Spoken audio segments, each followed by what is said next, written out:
ప్రజలు ఇప్పటికే అనేక సందర్భాలు అదే పనిలో ఉన్నారు.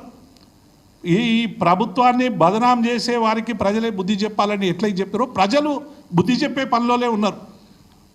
లగచర్లలో చెప్పినరు, ఆ నిర్మల్లో ఇథనాల్ ఫ్యాక్టరీ దగ్గర చెప్పినరు, హైడ్రా విషయంలో చెప్పినరు, అట్లాగే మూసి విషయంలో చెప్పినరు.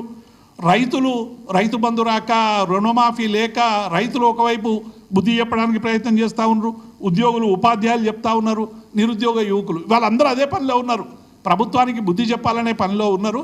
మీరు ప్రభుత్వాన్ని ఎవ్వరు బదనాం చేయడం లేదు. మీరు రుణమాఫీ మొత్తం చేసినాక, రైతులకు రైతు బంధు ఇచ్చినాక, ఉద్యోగులకు 5 డిఏలు ఇచ్చినాక మేము మాట్లాడితే డెఫినెట్గా ప్రజలే మమ్మల్ని శిక్షిస్తారు. మీరు చెప్పాల్సినటువంటి అవసరం లేదు.